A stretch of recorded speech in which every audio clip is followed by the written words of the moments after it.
Welcome to the Independent Artist Podcast, sponsored by the National Association of Independent Artists. Also sponsored by Zapplication. I'm Will Armstrong, and I'm a mixed media artist. I'm Douglas Sigworth, glassblower. Join our conversations with professional working artists. Hello, everyone, and welcome back to the Independent Artist Podcast. Glad you're with us here today. I'm here with Will, and he's got himself a sharp new haircut and the word fuck written across his shirt. I don't know if I can work under these conditions, sir. Oh, I am. That's, there it is. That's how I'm feeling. It says fuck with sad girls on the side of it. It's an artist that I like, Bonnie Whitmore, and her band. It says fuck with sad girls is her her shirt, no, but it does just say fuck at the top. Well, that's appropriate. Yes. Yeah, after last show, and I'd been doing some time in the studio, and I'd had a couple of shows, but I looked at that video that you posted, and I'm like, God damn, that mullet is bad.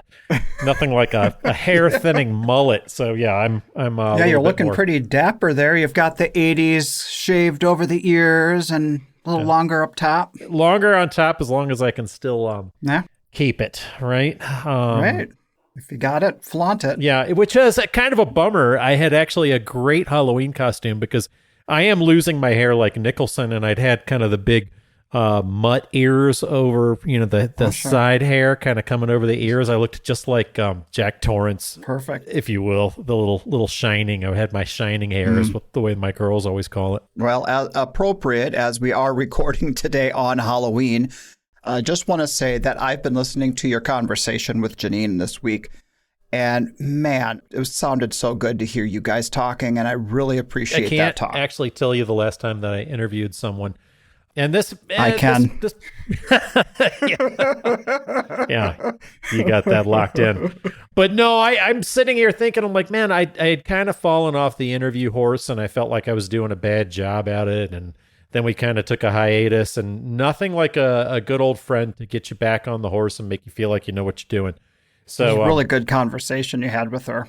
She came to the show with kind of an agenda and some things that she really wanted to bring to the community. And I couldn't thank her enough for that. She came really prepared, and that helped us fall into more of a natural conversation. So I really appreciated her sitting down with us and talking about some things that maybe she was not ready to talk about a year or two ago when we wanted to have her on the first time. Because we did reach out. We did. Yeah, we did reach out last year. Yeah, and we've reached out to a lot of people that have said no. No, thank you. That sounds terrible. No, I mean, it just becomes, I think the more established the show has gotten and the more people that listen and as much as you guys have supported the show by tuning in and supporting us every week and letting us know on the road what you think about it, the more it comes with a bit of a burden for people that feel like, oh God, they expect this or that from us. So it's just really all I ever want is a good, honest conversation. And that's what we got this week from our good friend, Janine DeCresenzo. So, well, before we air her talk with you, let's talk a little bit ourselves about what we've been up to here in the past. You guys, I just looked on Instagram. Looks like you guys had a little, what's it called? I can't remember. It begins with a V. Vegas. We went to Vegas. Oh, that's right. Vegas. I was going to say vacation, but good God, you went to Vegas. Vacation, yes. We did vacation. Usually vacations for us are when we're having a bad show and we take an extra day and just kind of lick our wounds. But this was a nice... separate those. I know. Yeah. I'm glad you guys did that. This was a real extravaganza. 3 days of just Sigworth-packed activities. Very good. So, what do you guys, do you feel like talking about it? Do you feel like telling us what you did? Well, I'll tell you, there's a couple things I wanted to say about Vegas.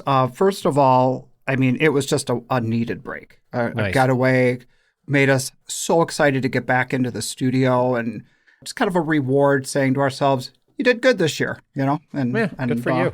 Take some time. You need that. So we did all the things to recharge and get in. Are you guys gamblers? No, that's the one thing we don't do. Not imagine. We took in almost every freaking show you could, squeeze into that amount of time. So it was pretty cool. Yeah. Did you go to the Cirque du Soleil? Went to the nudie bar? That's where Will would Douglas be. and Renee at the nudie bar. No, I'm not a nudie bar guy.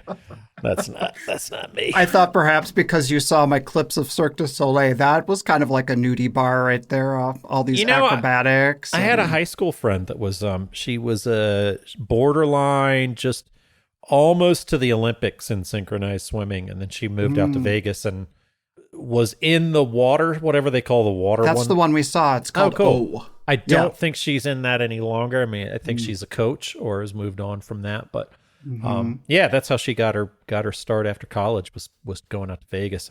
My dad was thrilled, absolutely thrilled, because we had dated a little bit in high school. My dad was so happy to be able to tell his friends that I dated a Vegas showgirl. Cool. It's like, all right, Dad, that's alrighty.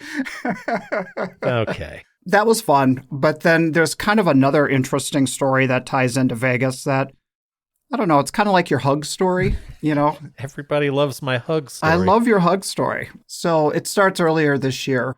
We went off to Longs Park. We haven't done Longs Park in years.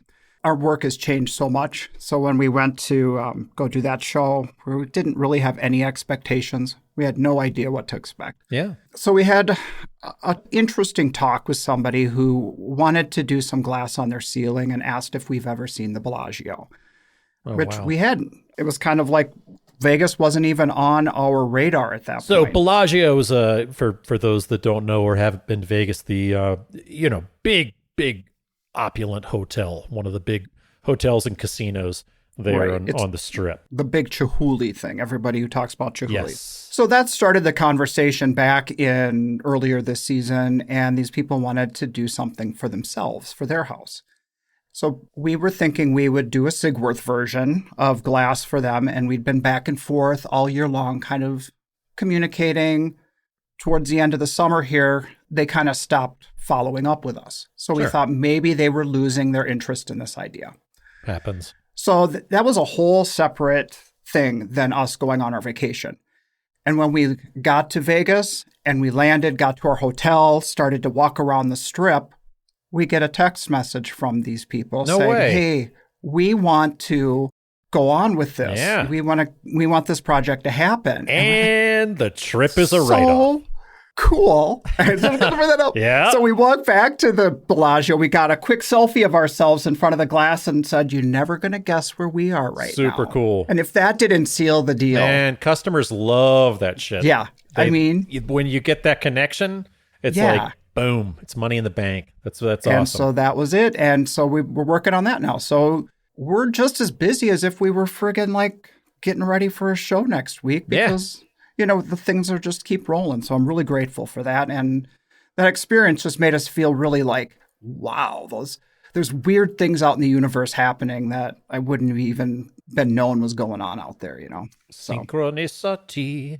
That's beautiful. So you guys, you saw the Chihuly. You had to walk through that, making the trip a write-off. Always make sure that. I was going to ask you. So now that it is tied to this installation, is that whole thing a write-off? Hell yes, like legit. Absolutely, it is. It's a site visit. That's what that was. Inspirational, whatever. Definitely. Dude, you've seen those record store drawings that I do. I write off my record collection, baby. Sure. I mean, it absolutely is a reference every single time. So, Greg Turco, baby. That's the way it goes. Okay. Makes sense to me. Yeah. No, it absolutely is. Anytime you can do any kind of inspirational thing, and it's not even a stretch. Yeah. Right? The Alanis Morissette show might be a stretch, but that might be the stretch, yeah. But we're here. You're entertaining clients. You're keeping your business partner happy by taking her to the music that she wanted to see. Now she's inspired to work. All right. I think we're going to leave that at that so we don't get ourselves in any kind of legal jeopardy here.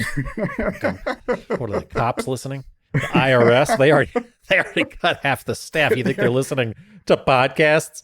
We're good. Yeah, we're good. Go home, everybody. Right. No Internal Revenue Service needed. Nope.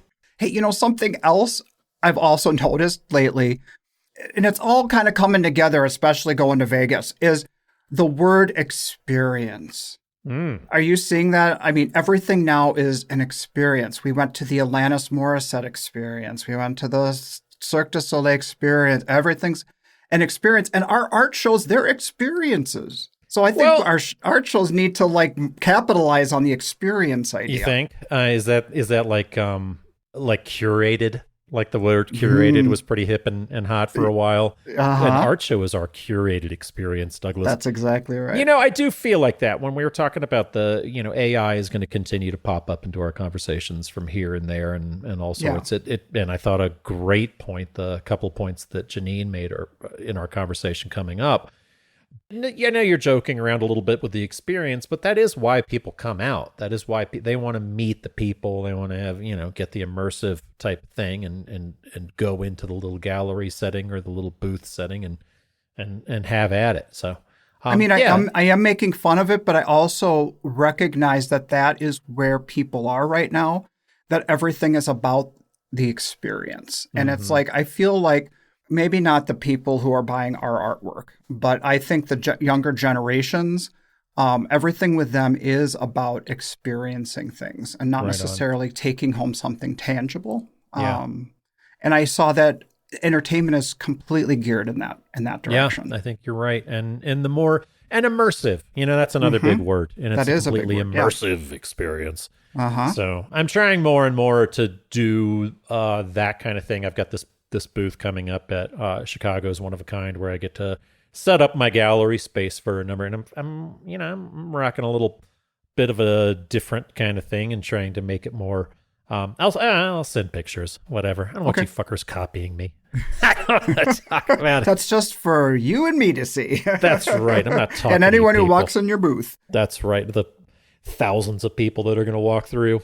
But it is true. It's like it's capturing a vibe, and that's another word that's used. Trying to capture the vibe, but not give anyone the ick. The ick. The ick. Are you? Perhaps. Yeah, that's the one my kids. I like to give my kids. Apparently, I give them the ick sometimes. I don't know what the hell that means. Just we all your do. Existence. Just my existence gives them the ick. Yeah. God, how dare you see me while I'm coming back from my cross country run? Oh, he saw me. Yeah, no, that's fine. Yeah, it's a stage. It's a stage. It is. That's good. So let's get right into this conversation. Perfect. This week, actually sat down with an interview, like I said, and we brought our good friend Janine DeCresenzo in. Am I saying that right? I think it's pronounced Garofalo. Right. I'm just kidding. It's Janine DeCresenzo. She's an amazing jeweler coming out of Philadelphia, Pennsylvania. The dirty, filthy city that it is. So let's go. And seedy and all of that. Just means they don't sweep. They just sweep up, please. All right. Here she is.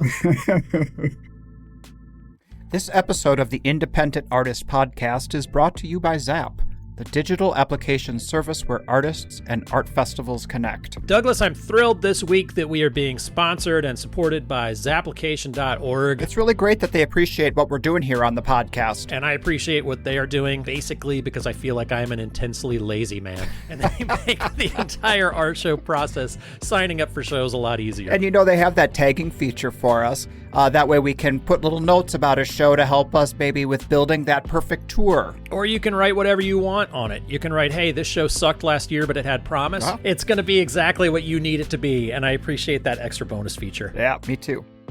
Ladies and gentlemen, welcome back to the podcast. I have not done an interview in a minute. Douglas and I almost took the whole year off. And it's great to have an amazing jeweler like this, Janine DeCresenzo. I asked you to do the podcast, I think a couple of years ago. And yes, I was a fear. I didn't want to do it, but I was asked to do another podcast and then I felt guilty. And so I felt like it would be easier to just talk to you since I know you. And it's a fear that once you do it, then it's done. And honestly, this is, I haven't seen you in a while, but this is just, it's just a conversational thing. So just like the fact that we haven't talked in a while and we can just catch up. Yes. So perfect. What I love about your work and my wife's and Deb Adelson's is I can see somebody comes into my booth, they're wearing it, and I immediately see and recognize the style. And Thank you. Yeah. And it's, we haven't had a jeweler on in a while. And the fact that you guys are, yes. More than, I feel like you're 60, 70% of a lot of the applications that come through shows. It's true. And I went back, I listened to all of the jewelers on your podcast just to kind of see what they talked about. And I don't know if we're all just in our head too much and don't want to be out there sharing. I knew if I went on here, I'd have to talk about jewelry theft. And and I'm ready to talk about it now. That is kind of the elephant in the room. And as far as like a theft goes, you have had one of the most traumatic thefts that has happened on the circuit. You had your entire, you make all of your work yourself and you have your entire bag taken. Yes. So and we didn't have to talk about it necessarily, but the fact that you're willing is super helpful for a lot of folks out there. So, and that's why I wanted to do this, because I feel like I have a lot of precautionary things I do now, and I want to share, and I want other people to, if they take something from this, if it can, help one person to not end up where I was, that would be great. Amazing. So, I mean, first of all, like what happened? The shows are hard and it's a long day and they're hot. And by the end of the day, sometimes I'm not thinking. I was with another jeweler and we packed our stuff up. We met, we put it in the car, and then we were staying at a friend's house. So we decided to stop on the way and didn't realize until we got to our friend's house, we opened up the trunk and our work was gone. And it was this whole, thinking like, did we not put it in the trunk? Like we're looking underneath, seeing if there's a hidden compartment, like where could it be? Right. It's like looking for your keys in the fridge. Like once you've given up, you've looked everywhere and you're like, oh my God. 20 times you keep re-looking, like it'll be in there the next time I look. Please, like the God. magic. Yeah. God, it's just such a feeling of like, I mean, when anything bad happens, when you get into a car accident, somebody gets hurt, you're just like, I want this not to have happened. Yeah. Like, can this not have happened? Please? Like, what? Right. Let's just, go back in time, half hour. And I took off back to the show. I dropped her off where we had stopped. We checked cameras. And I mean, at the end of the day, we lost all of our work. After that, like we did news reports and all of that. I talked to a private detective and I just finally had to realize it wasn't going to come back. Yeah. There was a lot of jewelers that reached out. Well, first of all, the community was amazing. Friends set up the GoFundMe, and I had some jewelers sending me gemstones and different things. And that was really why I felt the need to keep going, to show that, like, my gratitude. And I just didn't want to give up. And so I just shut my brain off and started working. And some jewelers reached out that had the theft happen to them. And I was asking, where did you begin? Right. Like, what do you start making? And they had said, what are you good at? It was like, I can make rings fast. So I just started producing.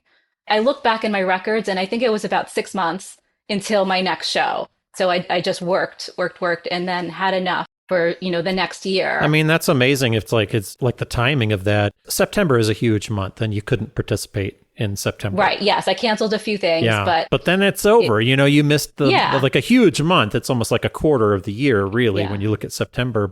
I mean, and kudos to you for not just giving up. I know so many people that just be like, well, looks like I'm...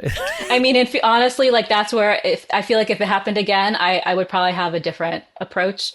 When it did happen, I was just like, I feel like I thrive on a challenge. Yeah. And so I wanted to just keep going. And so this happened in 2017. In 2018, I did about 9 or 10 shows and I was surprised because now I've cut back. And I think that was because of the pandemic. I did not have insurance and I didn't even have a good list of my jewelry pieces. Well, insurance with jewelers too is so different. I mean, if you were to have insurance, more often than not, it's the insurance for materials. And your materials are more expensive, a damn sight more expensive than mine. But at the same time, so much of the effort and the work that goes into it, it's not just materials. So it's pretty hard to get jewelers insurance. I mean, and for me, I felt like I was robbed of my time, of all of the time it took to make the pieces. I did have all of my raw materials at the house in gemstones. And so I was able to just go home and start making because I still have a good supply of that. So I started one by one figuring out what I needed to do. Like the hardest thing for me was to write a list of everything that was stolen. So I never wanted to go through that again, like looking at photos. What did I have? Now I have to put a price, figure it all out. Yeah. So I now have a spreadsheet with all of the pieces. So I just started like, okay, number 1, piece 1. So I didn't have to go back. And I needed to make sure everything was photographed properly. So now I feel as if that was a good business step. I should have had that. That was a hard lesson. God, I hate learning lessons. Like, I don't want to, So why do I many have to lessons. learn a lesson every time? Can I just like get away with the thing and not learn a lesson? Never.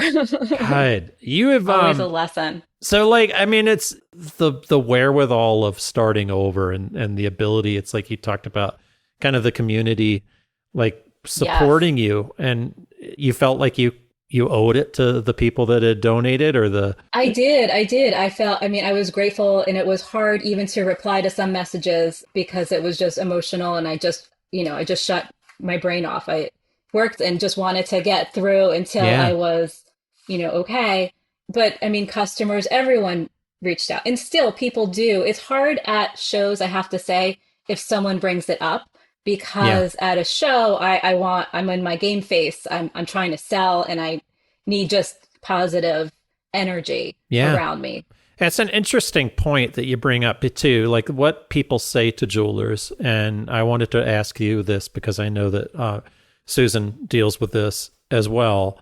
And people that listen to the show, they know that I'm married to Susan Elnora Jewelry, but that's the reference point if this is a new show for you. But she talks about that all the time, about people coming up and saying things that are just wildly inappropriate, especially with the price of materials and the price of metals. They're like, so do you worry about theft? I mean, it's like all the time.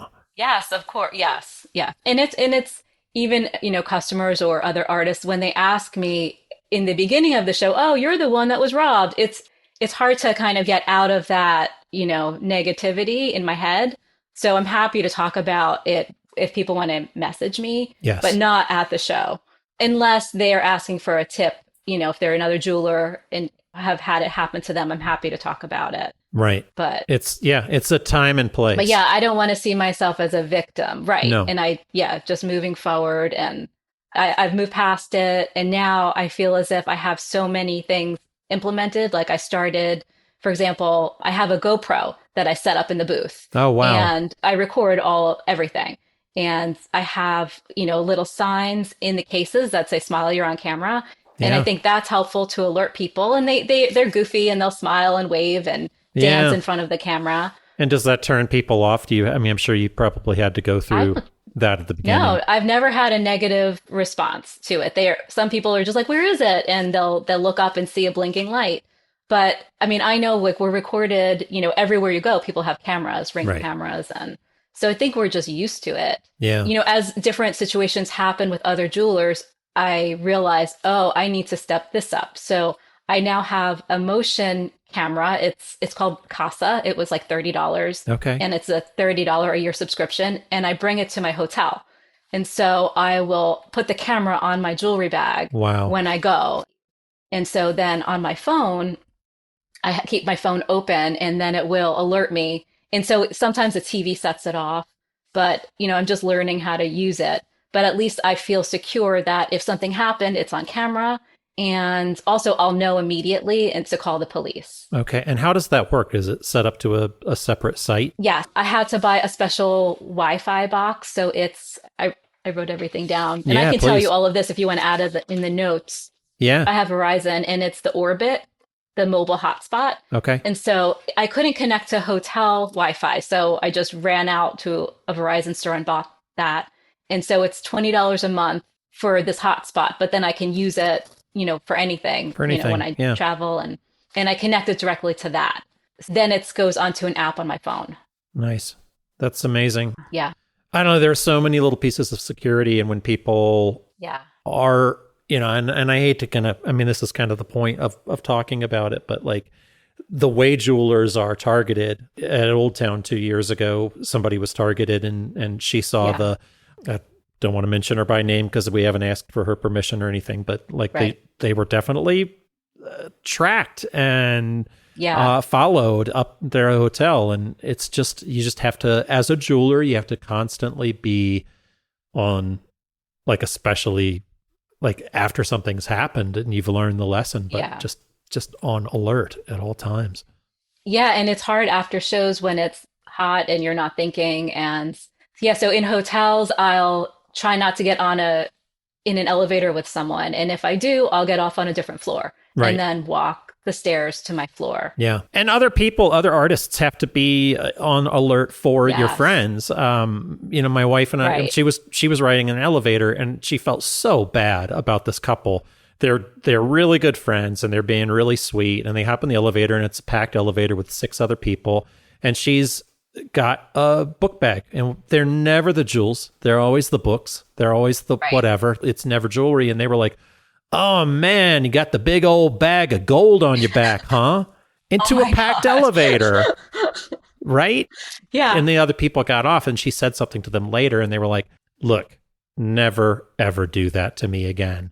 Yeah. And it's so easy to say, be like, "Man, it's so easy for you. You just pack it all up in a backpack." And it's like, well, that shit can just walk away in a backpack too. It's not easy. Everybody has their own struggles, I mean, for every glass artist that has to level all of their pieces and break it all down at night in case there's any storm because of breakage.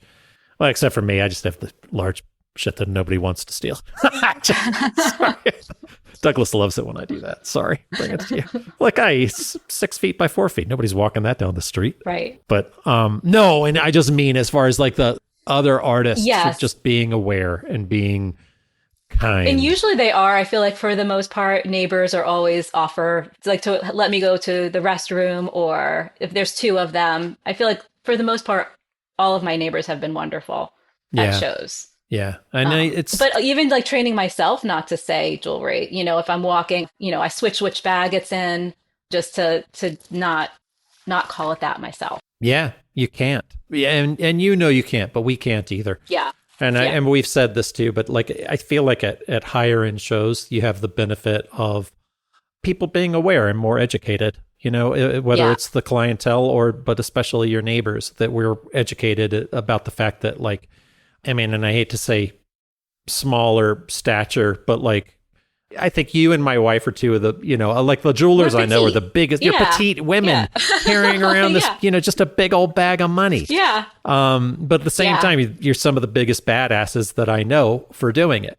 But the fact that there's so much jealousy, I think sometimes that you guys can roll in. You can fly. I feel like that's so funny because at the last show I did, it was in the room, it was an indoor show, and it was the jewelers that were the last people to pack up. Wow. It's just like we take a long time. Yeah. I want to make sure everything goes back perfectly. So the next time I set up, it's so easy. Just being meticulous.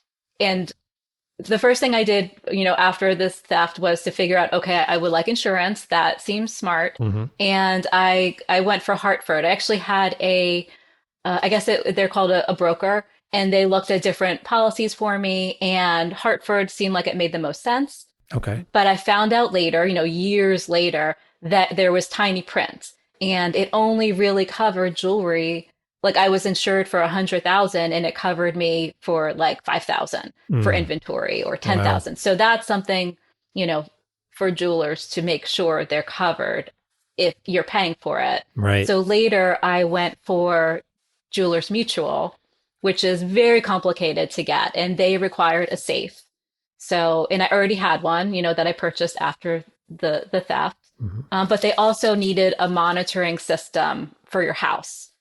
I have Simply Safe for the house with cameras. And so all of these things added to me feeling more comfortable and confident in keeping this business. Because if it happens again, it's easy to survive once, but I feel like the second time this happens, that's my fault. And right. That's an amazing way to look at it. It'll be hard to move forward. Yeah.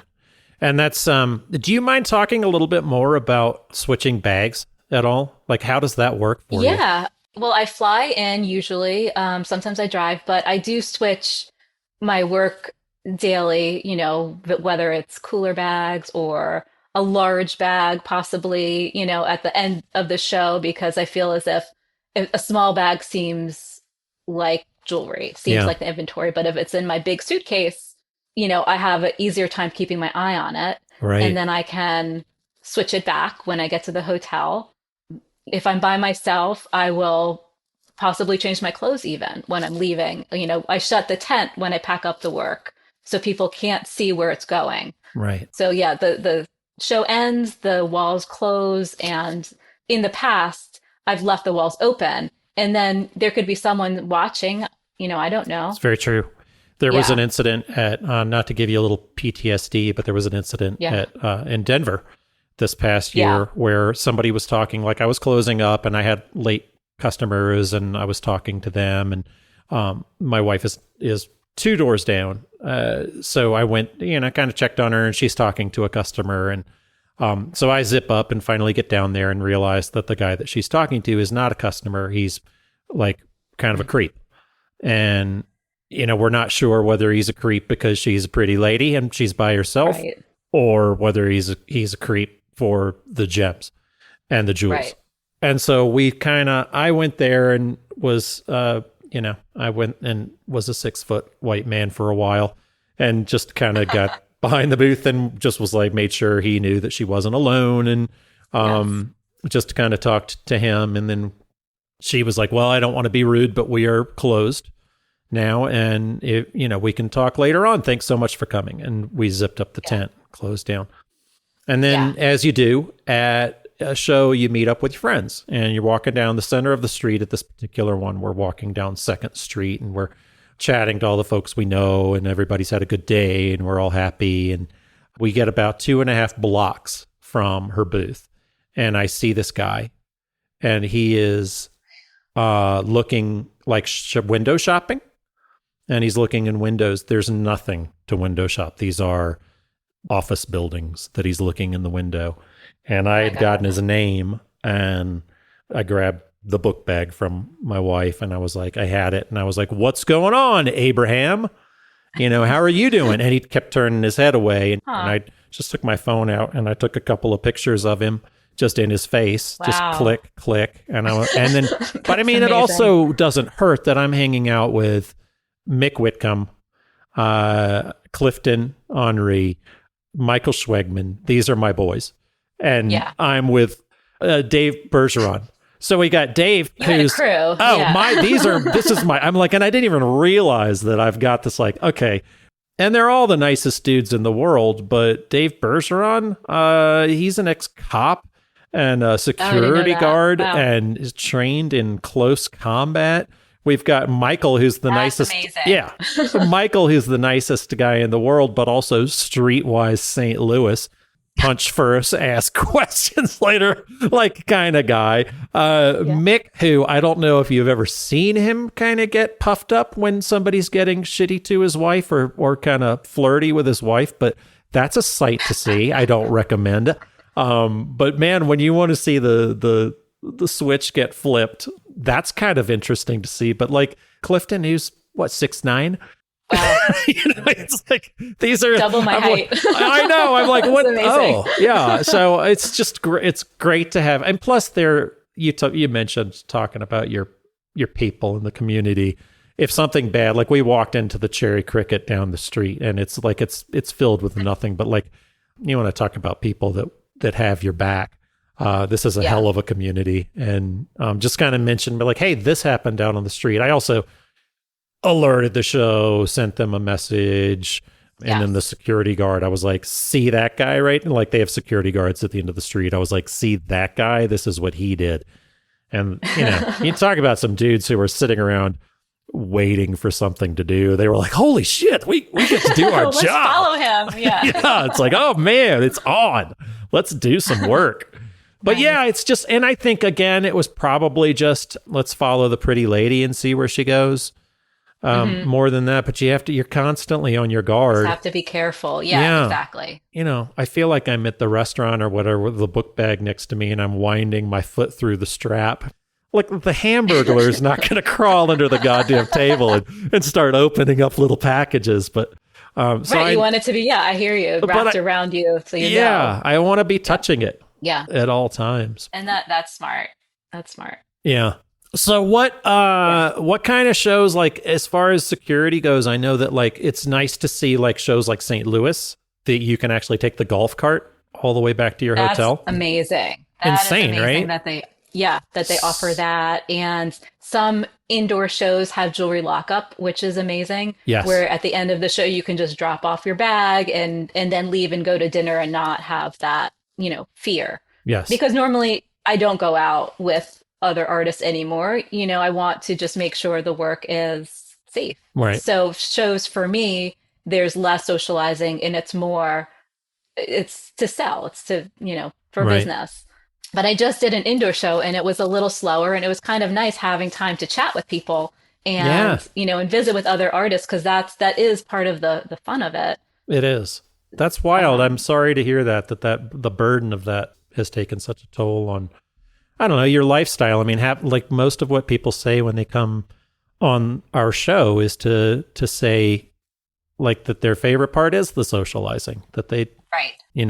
That they get to do and that. It's nice seeing people at the show, but I just don't want to have to regret, going out for dinner and then losing the work. Yeah. And it wasn't even right after theft. I think it was the pandemic that's helped me like realize I can still make sales without shows. Yeah. So I started doing home visits.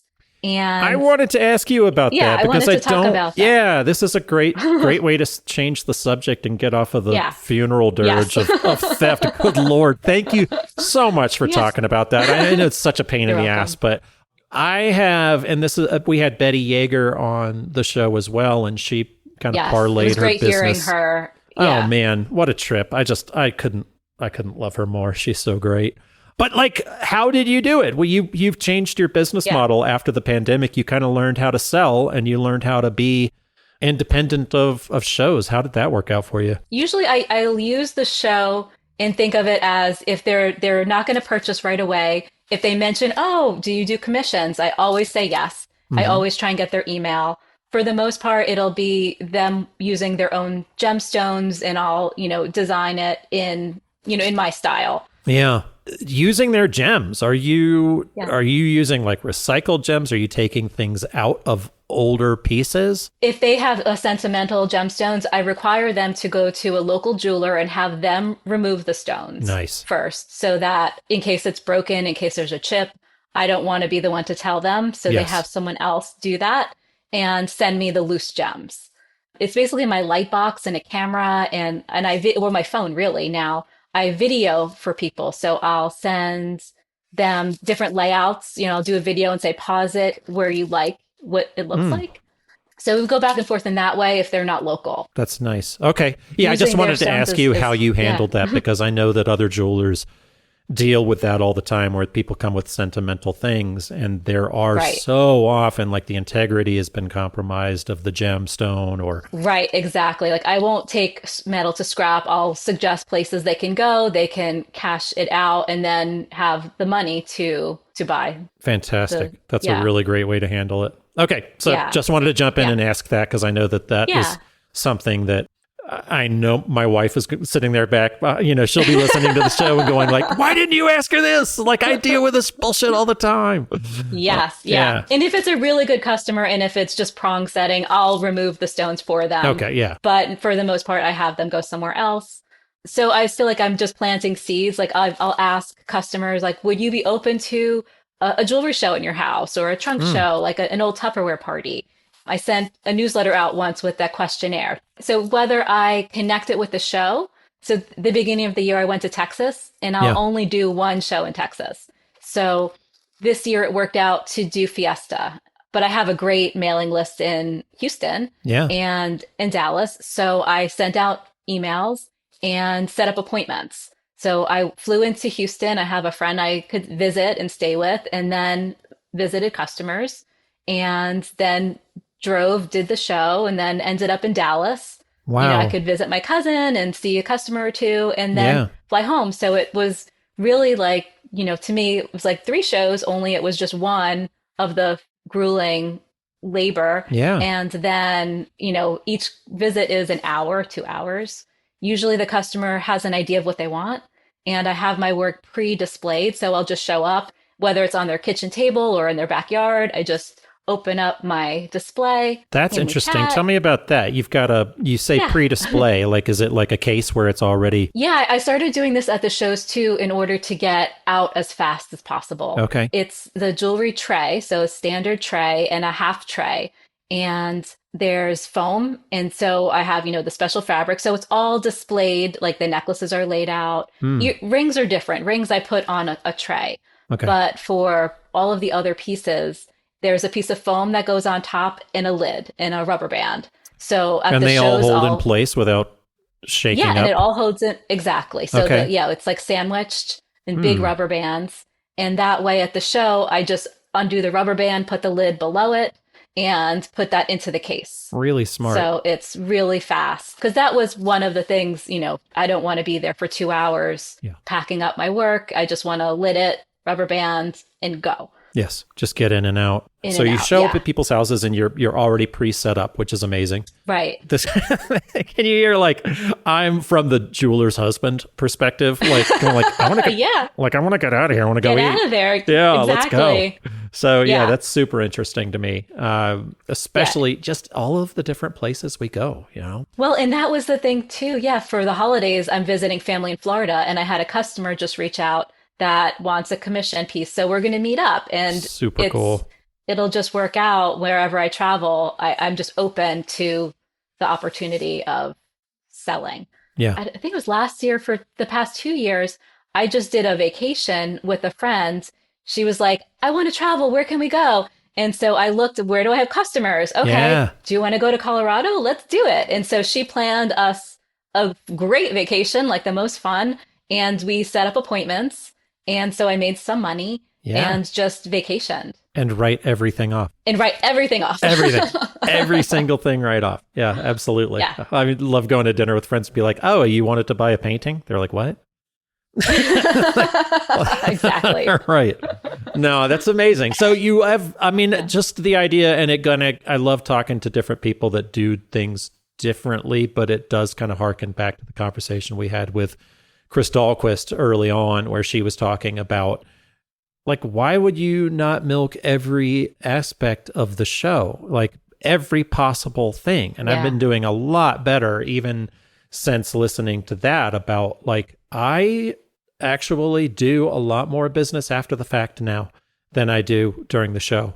My best show of the year. Follow-up. Yeah, the follow-up. My best show of the year was a 0 on Sunday. And Monday I had appointments. I'm showing on Monday. I'm doing this, I'm doing that. So I feel like I've gotten a lot better at that. Everything can always change, but it may be too that people aren't necessarily as willing to spend right that second, just immediately. So get their contact. It's gold. Yeah, getting their and having them take a picture of what they like. I always encourage that. Mm-hmm. In this past, the last show I did, I had a customer that saw a ring. She was describing it to me, and I couldn't picture what she was talking about. So I was like, did we take a picture of it? And she scrolled back 2 years in her phone, and it was like, oh, okay. It was not what she was describing at all, but we figured it out. And so that way I was able to say, okay, I do have these diamonds at home. I have more of them. I can make you a custom ring. Yeah. I feel like I used to do like 13 to 18 shows. It was so much, and I couldn't do the follow-up. Yeah. And now it's like 4 shows a year, maybe 5. And I have the time to make sure like everything is taken care of. Yeah. And a lot of the people fall through the cracks, and that's okay, because I feel like it's just like an average, but some of them come through and then it ends up being worth it. Yeah. I'm actually this is really funny. I just thought about this, but like you made me think about somebody that I'm working right now that I've been working since early September. Somebody I'd met in St. Louis that I'm going to do their whole basement. That's the lady that I hugged. The lady you hugged. The lady I hugged from last episode. I'm still working with her. It was like that the greatest story. I thought was our mutual friend Melanie. Yeah. Who's a great God. collector. She loved that story, by the way. She came in my booth, and she and her husband came in my booth. She was like, "I'm here for my hug." Oh my God. But yeah, that's thank you for introducing me. It was Melanie. Me. Yeah, I didn't know it was her. Yeah, she's wonderful. Well, she's the one who I thought it was. Right. I thought yes. it was Melanie, and then I was like, yeah, and it was a lookalike. It was a Her lookalike. doppelganger. Until she takes her she had big sunglasses, like taking up her whole face, and takes it off, and like, oh my God, I just hugged the lady. That's a different lady. But I'm going to sell her. I'm going to do her basement. Maybe I'll hug everybody. I mean, hugs go a long way. You start hugging all the customers. That's right. I don't suggest that unless we get an art show HR thing. You're like, hold up. How many people are you hugging a day? It's too much. Man, so we've got that. You're doing these private showings. Are you doing more Instagram too? Do you do sales like that, or? I am trying Instagram. I also wanted to talk to you about this. AI. I know you talk about this a lot, and that's something I'm trying to learn. So for example, the only thing I know right now is ChatGPT. Right. And I put my website into it and I asked, can you help me improve my website? And so stuff like that, I feel as if that's my thought for, Instagram is great, but I'm not reaching many people. Okay. And now that we're at the very beginning of, the new revolution of AI. Yeah. Like I listen to a lot of workshops, like maybe once a week I subscribe to like a free workshop and try and learn something. Interesting. And yeah, so there's... Because I'm all like Mr. Anti-AI, but I know it's here. I know you are, and that's why I wanted to talk about Yeah, this please. You. And I have thought about it. Like I like so often I'm looking for a photo reference or this, or I'm just shooting a model, or, these hands this way. And, I know I can do, get photo references from that if I just want, an angle of a hand to draw from. But that's so simplistic. I love hearing about that. Like let it work for you. Right. And like, what can it work for? Like, because what part of the business do I not want to do? There's an AI summit that is next week that you can sign up for. I don't know when this will air. Is it online? Yeah, it's online. It's November 6th. So there's a lot of them. I also subscribe to Superhuman. So I get an email every day with it telling me about all of the new AI. Okay. And at some point I feel I need to take a course or just learn what it's good for. And I haven't gone through yet, like with the Chat GPT, like how to improve my website. And it listed all of these things like, well, for user experience, you can do this. And for SEO, you should do this. And it have it telling me what alt text to put in. I don't know what that means. So I'll put an image into Chat GPT and say, can you give me some alt text? And then it'll just do it and I'll copy and paste. Wow. Because my thought is the future of selling for me will be online. Hopefully I can keep reaching new people without having to go, running around the country. Right. So if I did 1 or 2 shows to get out there and have it working. After I did that, I downloaded my website into ChatGPT. I tested some things out where I said, who made this necklace? And with my piece, and it knew it was me. Oh, so wow, I don't know cool. if that helped or what. But if like a customer has something, and looks me up, I want them to have a lot of information. But do you worry about at all you making it smarter about you? If somebody wants to what would I be worried rip about off that your for? work or try to do this, and I'm like, hey, I want to make a piece like this, and it already has the information stored, or am I just being a paranoid? Well, I think it might be different for 2D versus 3D artists as well. I think if I was maybe painting or drawing, yes, that would be hard. But if they're not going to recreate an object with the internet, I already dealt with that fear with 3D printing. Okay. Yeah, jewelry can be made and it's manufactured. I mean, that's really how it's made. So I think handmade is really special. Yes. And people with more AI, they're going to want handmade because it's rare and it's a connection. So, my work, I try and make it as, perfect as possible, but I also want it to be handmade and look like it was from a person. Yes. What I also wanted to say about this too is the fact that you are getting so interested in exploring AI. And how many shows did you say? Like 4? Yeah, 4. Like, and I'm also trying other alternative things. Like I heard that you did the car show, and I thought that was so cool. Whether or not it was, for you or not. Right. Like I'm going to try a trunk show at a friend that has a clothing store just Very to cool. see, Just to maybe. see. Yeah. But the fact that you have more time now, that you're like, Yes. you are developing your business and focusing on the time, you're not doing 14, 16, 18 shows a year. It's like, well, what if I put all of my efforts, like all of the grueling effort into a show, into the 2 weeks that I'm not doing a show, or the 2 months that I'm not, and then you're able to actually grow your business. That's smart. Yeah, it was about a balance. Like I feel like I do still need the shows to find new customers. Yes. But nurturing the ones I have, I do that. And and just trying to grow while I could still think and not so set in my ways. And right. And there's those unicorns out there that you have to keep on finding, that I'm learning about as far as jewelry goes, that they want you. And it's like, they're your person. Like Janine is there. Like, oh my God. It's amazing. That there are some customers that are just so supportive that, during the pandemic, they kept me afloat. They just kept asking for more and more pieces and commissions. And it feels good. And I do save when I get a positive message. I save it. I have a folder on my phone for if I'm, bummed about something, I can look at it and get, feel good. Because that was one of the things with the shows. I loved the compliments. Yes. And you don't get that when you're not out there. Yeah. And that kind of, that stuff keeps me inspired.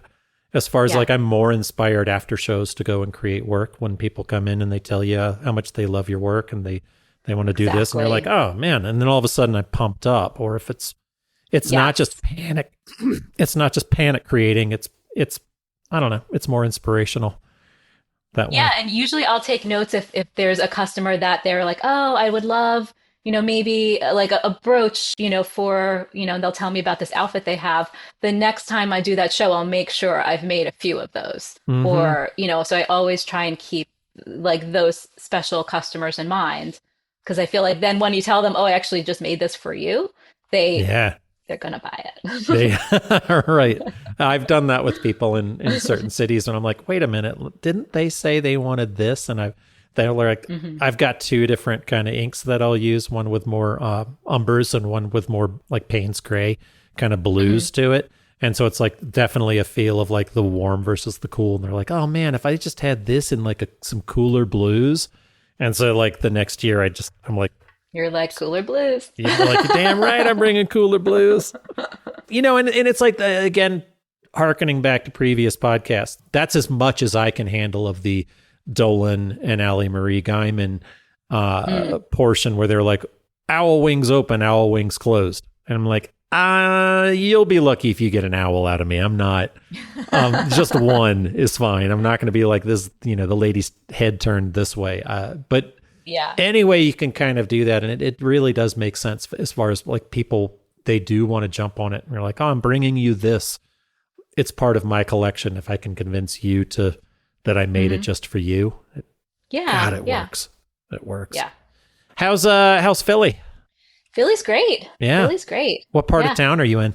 I am in Fishtown, South Kensington area. So it's like, everyone comes here to walk around. It's changed a lot. We were so lucky we bought, before it exploded. Yeah. So it's just because that area really has. Yeah. So we have it's like a warehouse converted loft.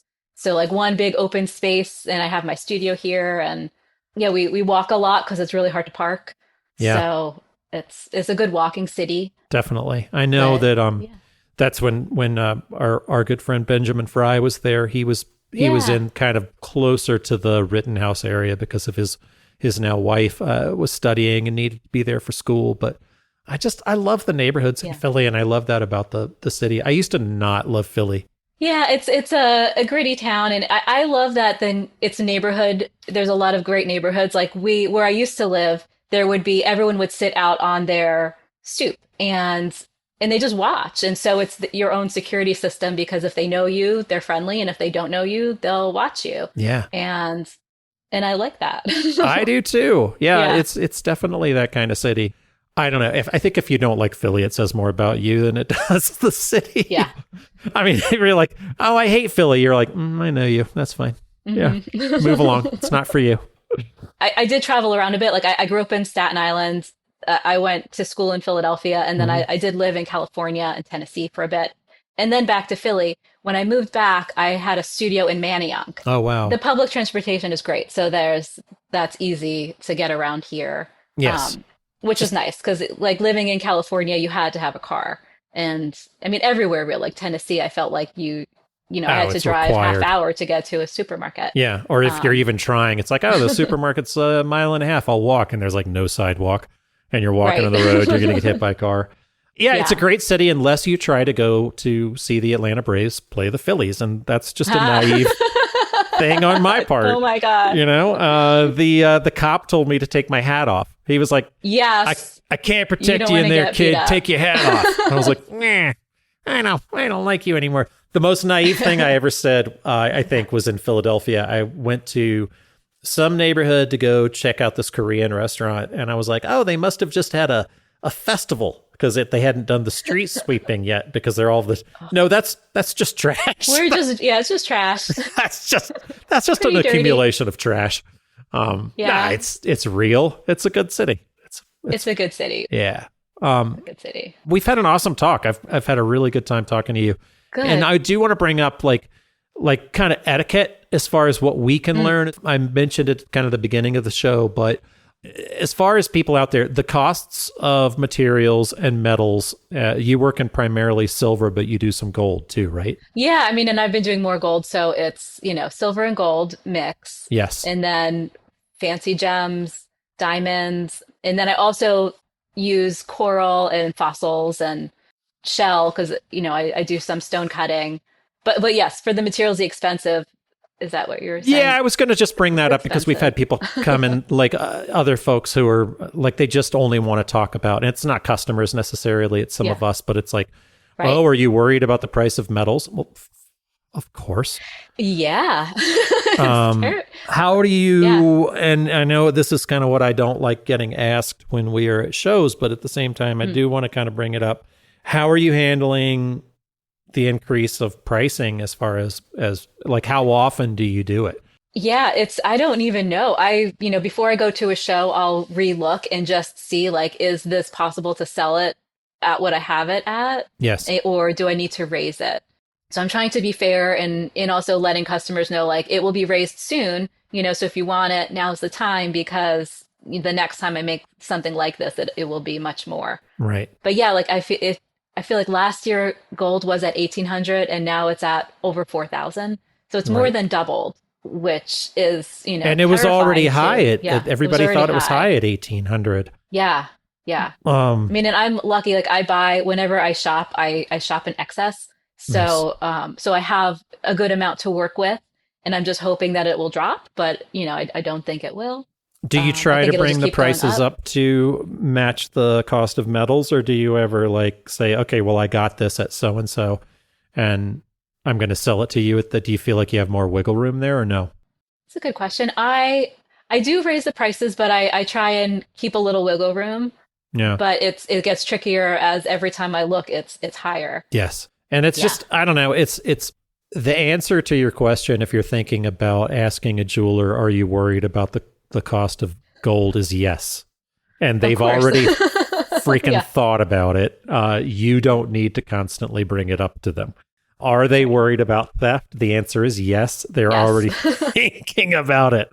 Are you concerned? I mean, the answer is always yes. And you'd mentioned this at the beginning of the show too. Like you've got to be on your game. Yeah. So just in that way, just to have a friendly conversation and be positive. I mean, that's really what, at the show, I have to really psych myself up to go. And, as jewelers, we have to talk to everyone. We can't sit. And you can't walk away. So feeling good is really important to then, I feel like my sales can be amazing if I feel good. And if I don't, then I'm not going to have a good show. That's right. I don't know. Taking anybody off of their game is. Yeah. Oh, yeah. To do that to anybody is not cool. Yeah. And if you think I hate it when you interrupt me when I'm eating, the jewelers hate it even more. Leave them alone. One thing I can't stand is when a customer will say, like I'll stop eating, I'll take one bite at a time and then be ready to, Yes. chat with them. And you're like, oh no, you can eat. It's like, I don't need your permission. I know when I can eat. I've been in this world quite a while. Yeah. I know how to eat. Yep. I've heard those very words coming right out of the booth next door. Yeah, totally. It's do not give them permission. Do not say it's okay. I don't want permission. Yeah. Like I get it. It's also not funny. I don't know why do people laugh. It's not funny. It's not funny to eat. Not funny. I did not bring cheesesteaks with me for everyone. Oh, God. I swear to God, Santa Fe, New Mexico is the only town that has a benefit for an artist as far as where they live. It's the only one. It's because otherwise you live in Pittsburgh, you want to talk about the Steelers. You live in Philly, they want to talk about cheesesteaks and the Phillies and the Eagles. They want to... What about my artistic lifestyle makes you think I want to talk about your sports fanaticism? But oh, I see that you're from Santa Fe, of course. I'm like, I've been making the same shit on the East Coast. It has nothing to do with Santa Fe. But man, you have been awesome. You've been lovely to talk to. I knew you would be. Okay. This has been incredible. You have so many little pearls. I think this is going to be one of those episodes that people listen to over and over again. And I cannot thank you enough from Douglas and myself for you coming on. And you made this very comfortable. I appreciate this. You're the sweetest. And I hope to see you on the road. I don't know. When do you have anything lined up? What's going on? I've applied. But we haven't really heard anything. Nope. Yeah, hopefully. The Grove. That's it so far. Oh, no. Yeah, I didn't apply. I don't do Florida anymore. But I did apply to some Texas shows. Okay, cool. Jazz Fest, of course. Of course. Yeah, that's. And why do we say of course? It's still open. Hang on, let's rewind the clock. That. Right? That sucks. You could delete that. That's terrible. Nobody does that one. Like, that's so that's my crown, like my carrot. Like I've never gotten into that one. Oh my God. I've never gotten in will. it. And I just keep throwing that application at it. So especially with your music pieces, like that is like, come on. That's what I love too, is somebody comes in your booth and they're like, have you tried Jazz Fest? Yeah, I've tried. Yeah. Right? It was 10 years. Like I had gone in 10 years ago, and then it took me 10 more years to finally get back in, which wasn't this year. It was last year. And it was amazing. And so, I'm hoping for that. But fingers crossed. Something will work out. It always does. It does. And that's where if I don't get into something, I always try and look at it as it's an opportunity to do something else. That's absolutely true. Yeah. I didn't get into one of my very, very favorite shows and tried the show next door, and my people came out to it. So we'll see. Who knows? Thank you again. And hopefully we made it less painful than maybe you thought it would be. But this is great. You're amazing. Thanks, Janine. Me too. Thank you. All right. Bye. Talk to you soon. Bye.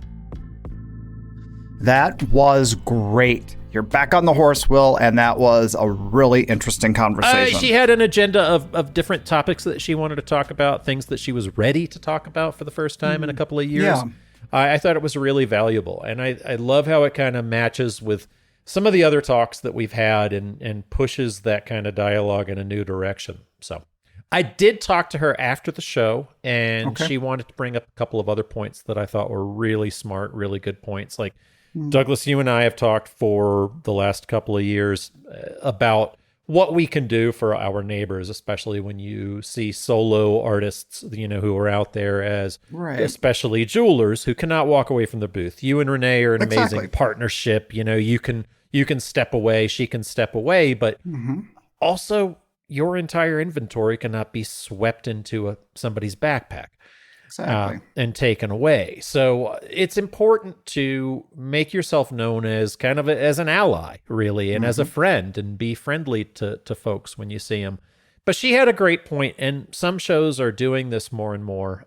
I had noticed when I was talking to Janine about how on it the security was and how kind of excited they were to have like, oh shit, here's some real live security job business that we can do. So they were on it, and that felt really good.